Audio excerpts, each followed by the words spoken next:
मुंबई को पानी पानी कर दिया है। कई जगहों पर पानी भर गया है। रोड से लेकर हवाई जहाज़ों की उड़ानें तक सब इससे प्रभावित हुई हैं। केंद्रीय लाइन पर ट्रेनें देरी से चल रही हैं, सड़कों पर गाड़ियां रेंग रही हैं, वहीं हवाई उड़ानें रद्द हैं। मौसम विभाग ने मुंबई के लिए पहले सुबह तक येलो और फिर शाम 4 बजे तक रेड अलर्ट जारी किया है। लेकिन सवाल यह है कि जहां पर जून में सामान्य से कम बारिश थी, जुलाई में अब तक बारिश अबव नॉर्मल होती हुई नजर आई है और यही फोरकास्ट भी है। अब आगे के लिए क्या जारी रह सकता है या फिर मुंबई वालों को थोड़ी राहत मिलेगी, ये सब बताने के लिए हमारे साथ है IMD के senior scientist KS Hosalikar, Skymet president petrology and climate change GP Sharma, वहीं एंजल वन के प्रथमेश माल्या और SMC ग्लोबल सिक्योरिटीज की वंदना भारती भी हमारे साथ कार्यक्रम में हैं। लेकिन इससे पहले कि हम अपने खास मेहमानों के साथ चर्चा शुरू करें, सबसे पहले चलते हैं मेरी सहयोगी सांतिया के पास और जानते हैं कि इस वक्त मुंबई के हालात कैसे हैं।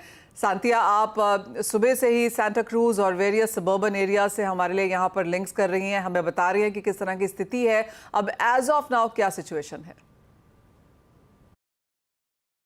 कल रात से हो रही तेज बारिश के चलते मुंबई में कई जगहों पर भारी मुश्किलों का सामना लोगों को करना पड़ा।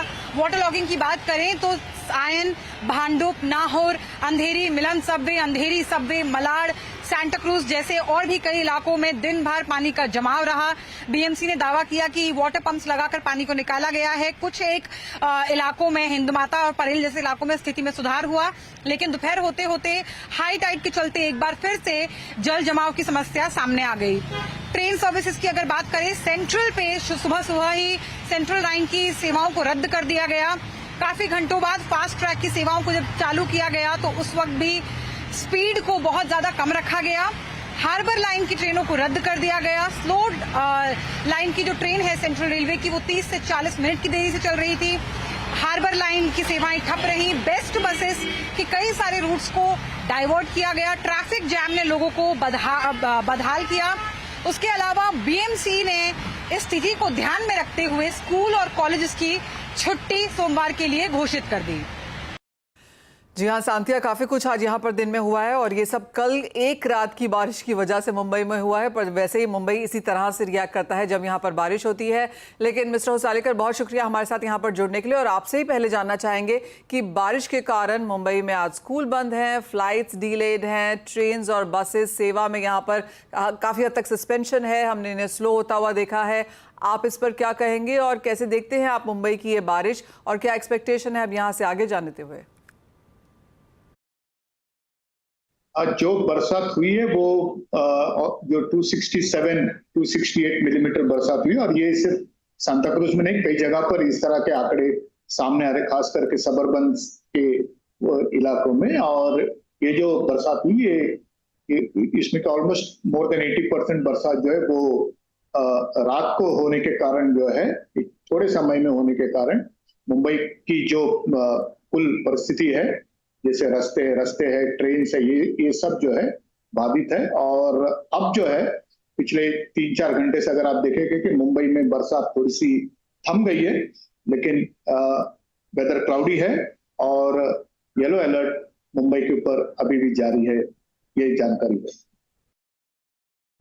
मिस्टर होसालेकर, अगर जून की बात करें तो मुंबई में 35% कम बारिश हुई थी। जुलाई में अब तक स्थिति अच्छी खासी है, लेकिन इस पूरे महीने को लेकर अब बारिश से क्या उम्मीद है?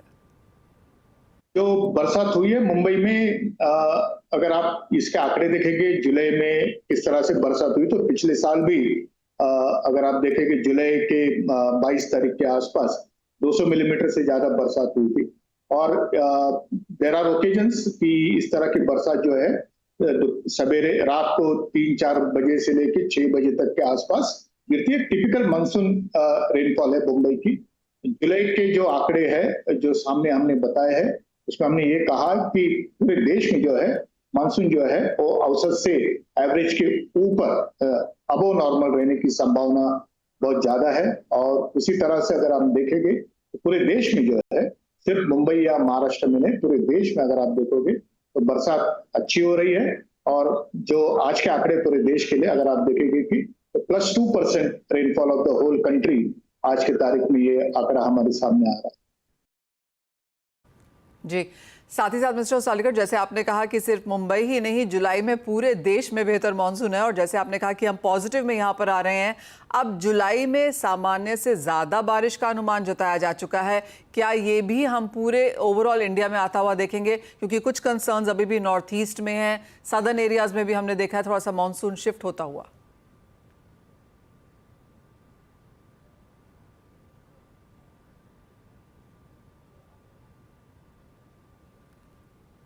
जो डिस्ट्रीब्यूशन हुआ है बताया गया है उसमें अगर आपको याद होगा तो ये पूरे नीले और डार्क नीले रंग में हमने बताया, मतलब अबो नॉर्मल रेनफॉल डिस्ट्रीब्यूशन जो है उसकी प्रोबेबिलिटी जो है वो बहुत ज्यादा है। 60 to 70% प्रोबेबिलिटी ज्यादा है कि पूरे देश में मानसून जो है वो अबो नॉर्मल होने के डिस्ट्रीब्यूशन के तरीके में बहुत ज्यादा है। और कुछ इसी तरह का चित्र जो है हमें इस जून के आखिरी 3-4 दिनों से लेके अब तक हमें पूरे देश में दिखाई दे रहा है।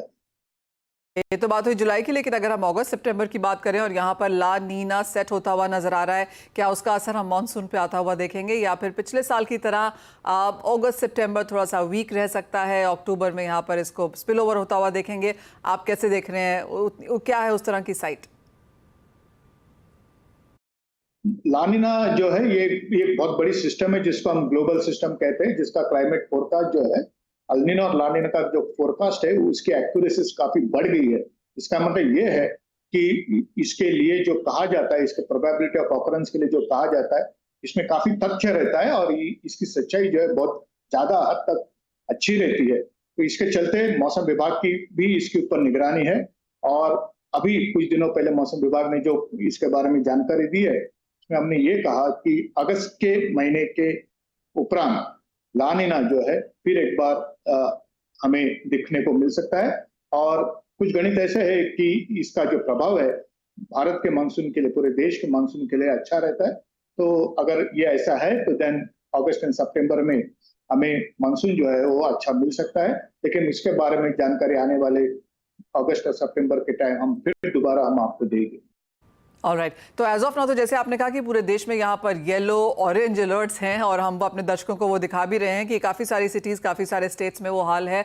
लेकिन जिस तरह से साउथ इंडिया में बारिश अब कम हो रही है, नॉर्थ ईस्ट में थोड़ी सी कम है ही बाय नाउ, क्या यहाँ पर भी हालात सुधरने की उम्मीद है? जो क्लाइमेट ऑब्जर्वेशंस है उसमें ये देखा गया है कि नॉर्थ ईस्ट में जो है बरसात सिर्फ 2024 में नहीं, लेकिन पिछले कुछ सालों से हम लोग देख रहे हैं कि उसमें थोड़ी सी गिरावट आ रही है। लेकिन इसके ऊपर भी देश की या मौसम विभाग की नजर है। सदर्न पेनिनसुला खास करके जो हमारे दक्षिणी प्रदेश है वहां पर भी पिछले साल भी इस तरह के मानसून जो है वो अबव नॉर्मल की जगह थोड़े से नॉर्मल या बिलो नॉर्मल हमें दिखाई दे रहा था। आज के तारीख में भी कुछ जगह पे इस तरह के चित्र हमें दिख रहे हैं, लेकिन आने वाले समय में जिस तरह से जो ऑफशोर ट्रफ आज बना है गुजरात से लेकर केरला तक, मतलब कम दबाव का क्षेत्र जो बना है पश्चिमी तट पर, मैं ये समझता हूँ कि इस तरह से बरसात जो है वेस्टर्न कोस्ट पे, वेस्ट कोस्ट के ऊपर ज्यादा रहने की संभावना है। और आने वाले दिनों में भी यही जुलाई के जो आने वाले 4-5 दिनों का फोरकास्ट भी कुछ इसी तरह से बता रहा है। अगस्त के बारे में डेफिनेटली हम आपको इसके बारे में अधिक जानकारी आने वाले समय में देंगे। मिस्टर सालिकर, एक फाइनल सवाल है आपसे और वो ये है कि काफ़ी सारी रिपोर्ट्स आज सुबह से ही चलती हुई नजर आई हैं कि आईएमडी की वार्निंग कुछ देर से आती हुई नजर आई। जैसे मुंबई में इतनी ज़्यादा बारिश होगी इसकी चेतावनी पहले नहीं जारी की गई, बीएमसी भी आईएमडी को यहाँ पर जिम्मेदार बता रहा है। आप कैसे देखेंगे इसे? मैं ये समझता हूँ कि मौसम विभाग या जो हमारे म्युनिसिपल ऑफिसेस है ये 24/7 काम करते हैं, तो इनके लिए कोई ना दिन है ना रात है, ना कोई ईद है ना कोई दिवाली है। तो रात को मैं देख रहा था कि कंटिन्यूसली जो है नाउकास्ट अपडेट हो रहा था पूरे वेस्ट कोस्ट के लिए भी, और रडार के चित्र और सैटेलाइट के उपग्रह के द्वारा मिलने वाले भी चित्र उपलब्ध थे। और लेकिन ये जो बरसात है ये तकरीबन एक 4-5 घंटे में रात को हुई, जिसके कारण इस तरह के फ्लड सिचुएशन आई। मुंबई के लिए वार्निंग येलो था, लेकिन मैं समझता हूँ कि जो बरसात हुई है वो उससे काफी ज्यादा हुई है, जिसके कारण जो है शहर को आने वाले, क्योंकि ओपनिंग डे है ऑफ द वीक मंडे, मेरे ख्याल से कुछ लोगों को डेफिनेटली इससे प्रभावित हुए होंगे। और अगर ये ट्रेन प्रभावित होती है तो मैं समझता हूँ कि मेरा अनुभव ये है कि मुंबई जो है वो थोड़ी स्लो डाउन हो जाती है। लेकिन अभी फोरकास्ट ये है कि कुछ राहत है, तो मेरे ख्याल से ये जो पानी भरा हुआ है कुछ जगह पे लो लेवल पे, जैसे किंग सर्कल है, माटुंगा है, तो यहाँ से जो है वो पानी ड्रेन होने के लिए हमारे पास थोड़ा समय उपलब्ध है, जिसके कारण मनपा को भी इसकी सहायता मिल सकती है। ऑलराइट, तो ऐसा कह सकते हैं कि मॉनसून सही मायने में यहाँ पर मुंबई में आया है। जब तक ऐसे 1-2 दिन हम यहाँ पर बनता हुआ ना देखें, लगता ही नहीं है कि मॉनसून है। मिस्टर ओसालीकर, बहुत शुक्रिया साथ जुड़ने के लिए। हमारे साथ स्काईमेट के मिस्टर जीपी शर्मा भी हैं। मिस्टर शर्मा, आपका भी स्वागत है शो में। आप कैसे देखते हैं अब आगे आने वाली स्थिति? जैसा कि माना जा रहा है कि मुंबई में शायद थोड़ी राहत आते हुए नजर आएगी, लेकिन अगले कुछ दिन आप नियर टर्म यहाँ पर काफ़ी सही से बताते हैं हमें। आपको क्या लगता है, क्या ये और थोड़ा चल सकता है या रिलीफ है ऑन कार्ड्स? मुंबई में इस तरह की बारिश बहुत एक, मैं तो कह रहा हूँ, सामान्य सी बात है। हर सीजन में हम देखते हैं ऐसा पहला स्पेल है ये। टिपिकल जो मुंबई रेंज है उसका ये पहला स्पेल है। हाँ, थोड़ी हैवी जरूर हुई है, 267 मिलीमीटर, और कई जगह उससे भी ज़्यादा जरूर बारिश हुई है 24 घंटे में। और उसके अतिरिक्त बात यह है कि सुबह के 1 बजे से 6 बजे के बीच में बहुत ही heavy to very heavy range जिसको बोलते हुई।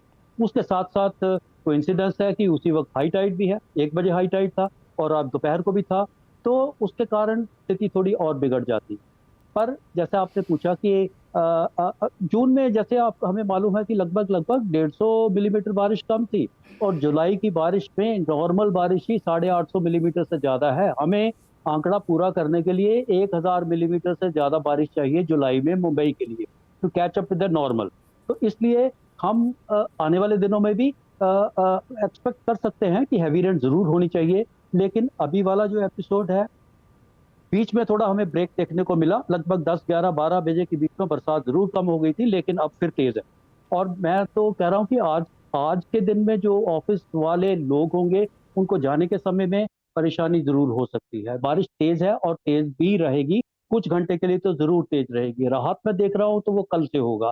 आज के मुकाबले कल बारिश बहुत कम होगी। देर रात के बाद से ही थोड़ा समय सुधार शुरू हो जाएगा और उसके बाद हमें बारिश कम देखने को मिलेगी। कल और उसके अगले 3 दिन में बारिश कम होगी, लेकिन उसके बाद एक बार फिर से वर्षा में फिर बढ़ोतरी होगी। और उसके बाद क्योंकि एक और सिस्टम सर्कुलेशन बन रहा है, तो ये स्थिति बनी रहेगी।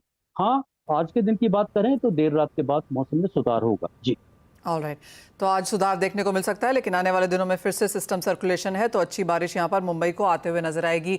ये तो मुंबई की बात है, लेकिन मिस्टर शर्मा, स्काईमेट का भी एक सेंस लेना चाहेंगे। महाराष्ट्र तो ऑफ कोर्स यहाँ पर हमने बारिश होते हुए देखी ही है, लेकिन साथ साथ काफ़ी सारी दूसरी स्टेट्स में भी यहाँ पर ऑरेंज अलर्ट्स हैं, फिर चाहे वो सिक्किम है, कुछ पार्ट्स ऑफ सेंट्रल इंडिया भी हैं। कैसे देखते हैं आप ओवरऑल अक्रॉस इंडिया, अगर इस पूरे हफ्ते की अब बात की जाए? इस हफ्ते में बहुत अच्छी बरसात हुई है। जुलाई के महीने में पहला हफ्ता बात करें तो लगभग 40% ज्यादा वर्षा हुई है सामान्य से, जिसके कारण जितनी भी कमी थी काफी सारी पॉकेट्स में, जो जून के अंत तक 45% एरिया डेफिसिट था, वो घट के अभी लगभग 14-15% रह गया है। और जो कमी देखे तो केरल, छत्तीसगढ़ और उड़ीसा, इन 3 जगहों में 20 से 25% की कमी है आज तक। और ज्यादा कमी जो है वो झारखंड और पश्चिम बंगाल में 45 से 50% की कमी अभी भी है। लेकिन आने वाले दिनों में कुछ ऐसा, देखिए, मानसून पूरे देश में एक साथ सक्रिय नहीं रहता, ये स्थिति भी बदलेगी। ये जो अभी जैसे महाराष्ट्र में अच्छी बरसात हुई है, अलग अलग भागों में, विदर्भ, मध्य महाराष्ट्र, मराठवाड़ा में काफी स्थानों पर हैवी रेन भी हुई है। अकोला, बुल्दाना, अमरावती में हैवी रेन के चलते अच्छा।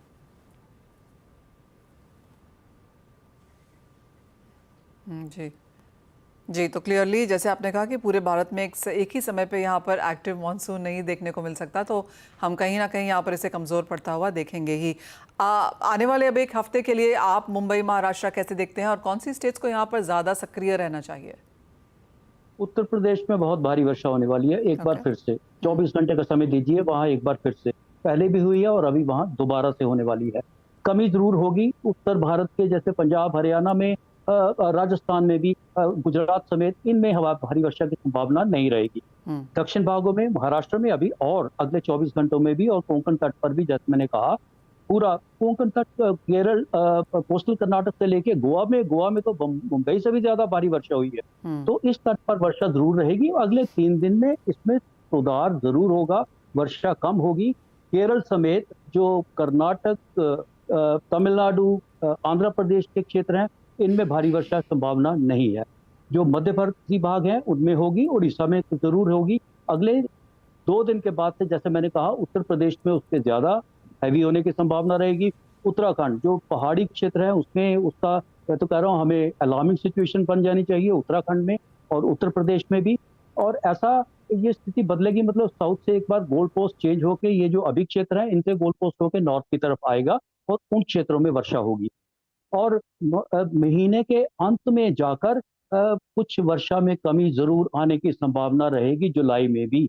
और अगस्त का महीना, क्योंकि ब्रेक मानसून की सबसे ज्यादा प्रोबेबिलिटी अगर कहीं रहती है तो वो अगस्त में रहती है। क्लाइमेट के अनुमान के अनुसार हमने सबसे कम वर्षा जो है अगस्त के महीने में दी है, एंटिसिपेटिंग, जैसा कि मॉडल ने भी दिखाया कि हो सकता है ब्रेक इन मानसून की स्थिति बने और ऐसी स्थिति में वर्षा संभावित थोड़ी कम जरूर हो जाती है। सितंबर का महीना अच्छा रहना चाहिए, जैसे लानीना की स्थिति बन रही है, तो उसके कहने से वो सेकेंड हाफ ऑफ अगस्त से लेके सितंबर के महीने में अच्छी वर्षा की उम्मीद कर सकते हैं। All right mister Sharma, as always बहुत शुक्रिया साथ जुड़ने के लिए। तो क्लियरली आगे जाकर यहाँ पर महाराष्ट्र, यूपी, उत्तराखंड में ज़्यादा अच्छी बारिश हो सकती है। उड़ीसा एक और जगह है। बाकी प्रदेश, जैसे मिस्टर शर्मा ने बताया कि बारिश होगी लेकिन बहुत ज़्यादा स्थिति यहाँ पर गंभीर नहीं बनेगी। अगस्त सितंबर यहाँ पर काफ़ी इंपॉर्टेंट रहेंगे देखने के लिए कि एक ब्रेक मानसून हम अगस्त में देख सकते हैं, लेकिन सितंबर का महीना फिर यहाँ पर बेहतरीन होगा। तो अच्छा मानसून है, अबव नॉर्मल की एक्सपेक्टेशन है यहाँ पर। और जिस तरह से मुंबई ने इसे देखा है, जैसे उन्होंने कहा कि ऐसे और भी दिन यहाँ पर आगे बन सकते हैं। लेकिन इसी के साथ एक छोटे से ब्रेक का भी समय है। जब लौटेंगे तो हम स्ट्रैटेजीज बनाएंगे और हमारी मदद करेंगे एसएमसी ग्लोबल सिक्योरिटीज की वंदना भारती और एंजल वन के प्रथमेश माल्या।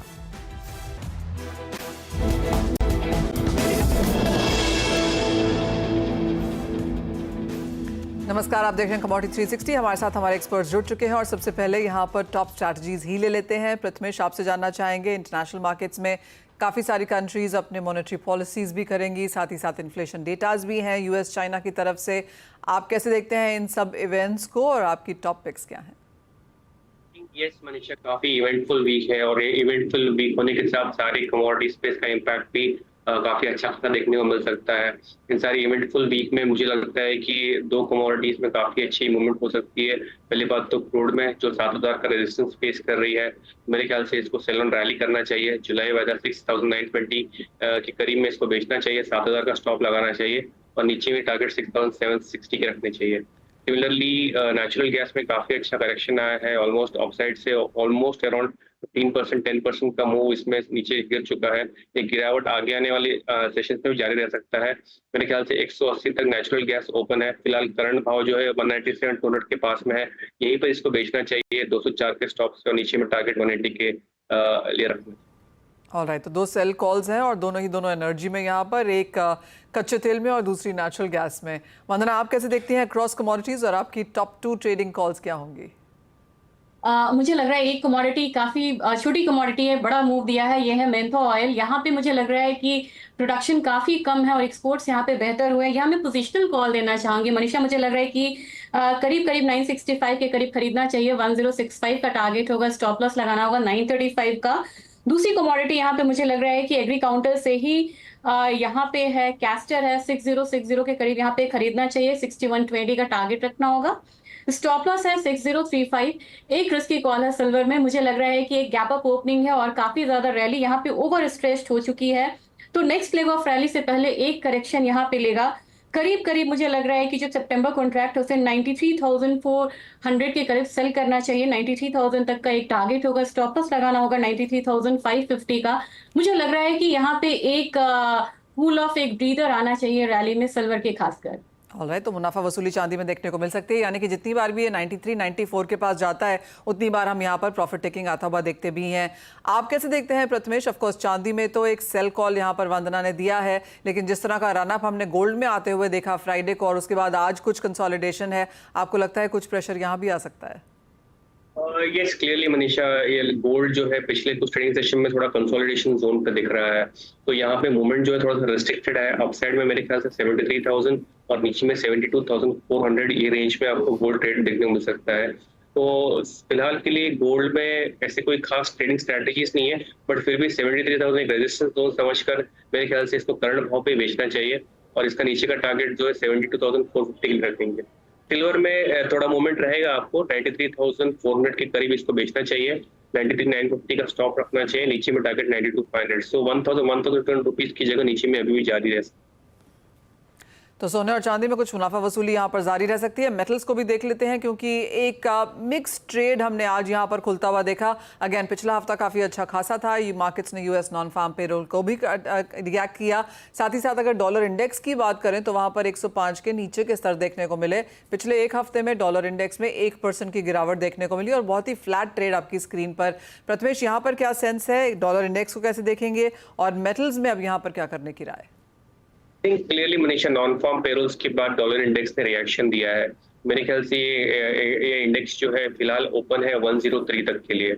तो in that sense dollar index नीचे गिरता है तो कमोडिटीज के लिए अच्छी बात होती है, बट यहाँ पे रिएक्शन वैसे नहीं एक्सपेक्ट हो रहा है जैसे हम एक्सपेक्ट कर रहे हैं। तो फिलहाल मेटल्स में तो मेरे ख्याल से करेक्शन जारी रहने की उम्मीद कर सकते हैं। मेरे ख्याल से कॉपर में अच्छा मूव आया है पिछले वीक में, जिंक में भी अच्छा मूव आया है।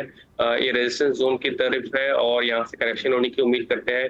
कॉपर जो है 876 के करीब ट्रेड कर रहा है, करंट भाव पे इसको सेल करना चाहिए, 880 का स्टॉप लगाना चाहिए और नीचे भी टारगेट 870 के रखना चाहिए। ऑलराइट, तो कुछ प्रॉफिट टेकिंग यहाँ पर मेटल्स में जारी रह सकती है। अगर आप इसमें ट्रेड करना चाहते हैं तो शॉर्ट साइड पर जाने की एक्सपेक्टेशन भी है। वंदना, आप कैसे देखती हैं? आप भी सेल साइड पे हैं और आपका कोई चुनिंदा मेटल? मुझे लग रहा है कि यहाँ पे सेल साइड में ही रहना चाहिए क्योंकि चाइना एक कंसर्न है और दूसरी चीज है कि वहाँ पे एक्सपोर्ट काफी ज्यादा है, इंपोर्ट के फिगर्स लगातार यहाँ पे नीचे आ रहे हैं, तो ये एक अच्छा इंडिकेशन नहीं है बेस मेटल काउंटर के लिए। और इन्वेंट्रीज फल हो रही है, एलएमई हो चाहे शेफे हो, तो मेरे ख्याल से यहाँ पे कॉपर में 275 के करीब एक सेलिंग इनिशिएट करना चाहिए। 265 262 तक के लेवल्स जो है वो देखने को मिल सकते हैं। स्टॉप लॉस लगाना होगा 880 का यहाँ पे। दूसरी कमोडिटी ऑफ कोर्स यहाँ पे जिंक है, रैली काफी ओवर स्ट्रेच्ड हुई है। इस बार 2024 में जो डेफिसिट है वो डीप हुआ है, इसके बावजूद मुझे लग रहा है कि रैली अब यहाँ से थोड़ी सी प्रॉफिट बुकिंग देख सकती है। 274 के करीब एक सेल कॉल रहेगा, 270 का टारगेट, स्टॉप लॉस लगाना होगा 276 का। ऑलराइट, तो मुनाफा वसूली आप यहाँ पर करके चलें, फिर चाहे वो कॉपर है फिर या जिंक। हमने आयरन और स्टील सभी जगह कुछ मुनाफा वसूली एक्चुअली यहाँ पर बनते हुए देखी है। वंदना, साथ ही साथ जिस तरह का सेल ऑफ यहाँ पर हल्दी में देखने को मिला है, मसाले ऑन द वीकर साइड हैं, ग्वार में कुछ प्रॉफिट टेकिंग देखने को मिली है। ऑब्वियसली बारिश अच्छी है तो इन सभी एग्रो कमोडिटीज़ में एक दबाव है।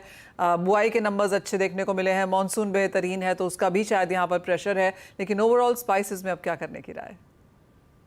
मुझे लग रहा है कि टर्मरिक में बहुत क्वेरीज आ रही है। मुझे लग रहा है कि यहाँ से 15,200 एक बहुत साइकोलॉजिकल लेवल है, इसके नीचे अगर ये कमोडिटी नहीं जाती है तब तक इसे बहुत ज्यादा सेल नहीं करना होगा। 14,500 मुझे लग रहा है कि मैक्सिमम इसे एक सपोर्ट लेना चाहिए, वहां से बाइंग आएगी। जो टारगेट होगा 16,200 का होगा, स्टॉप लॉस यहाँ पे 14,000 का लगाना होगा। तो ये कमोडिटी इतनी नीचे आई है कि मुझे लग रहा है कि यहाँ से जो एक्सपोर्ट डिमांड यहाँ पे थोड़ा सा कम यहाँ पे दिख रहा था और साथ में जो बुआई के आंकड़े वो बढ़ रहे थे, वो भी यहाँ पे प्रेशर डाल रहा था। मुझे लग रहा है कि लिवाले यहाँ पे स्पॉट मार्केट में भी बढ़ेगी, एक्सपोर्ट ऑर्डर्स भी यहाँ पे अच्छे होने चाहिए। तो 14,500 आता है तो या 15,000 के बीच में इसमें खरीदारी करनी चाहिए। 14,000 का यहाँ पे स्टॉप लॉस लगाना होगा, जो टारगेट होगा करीब करीब 16,200 होगा। यहाँ पे पोजिशनली यहाँ पे मुझे लग रहा है कि एक बाय कॉल लेनी चाहिए टर्मरिक में। दूसरी चीज ये है कि अगर बात कोरिएंडर की जाए तो टेक्निकली मुझे लगता है कि अगर 7400 से ऊपर ये आता है तो एक बार बाइंग करनी चाहिए। 7800 का टारगेट होगा और 7200 का यहाँ पर स्टॉप लॉस लगाना चाहिए। और मुझे लग रहा है कि इन कमोडिटीज में इतना फॉल आ गया मनीषा कि यहाँ से एक बार स्पॉट में भी बाइंग एक्टिविटीज इंप्रूव हो सकती है, क्योंकि डिमांड भी आएगा और वेडिंग डिमांड भी यहाँ पे आएगा, फिर फेस्टिवल डिमांड भी आएगा। तो मुझे लग रहा है कि इस लेवल पे अब मार्केट तैयार है कि थोड़ा सा और गिरावट हो तो यहाँ से बाइंग फिर से शुरुआत हो सकती है। चलिए, काफी पिट चुकी हैं काफी सारी कमोडिटीज और खरीदारी की अपॉर्चुनिटीज यहाँ पर फिजिकल मार्केट में और फ्यूचर्स में भी देखने को मिल सकती हैं। बहुत शुक्रिया वंदना साथ जुड़ने के लिए और उन तमाम स्ट्रैटेजीज के लिए। प्रथमेश, आपका भी शुक्रिया। और इसी के साथ इस कार्यक्रम में इतना ही समय है, हम लौटेंगे तो लेकर आएंगे आवाज समाचार।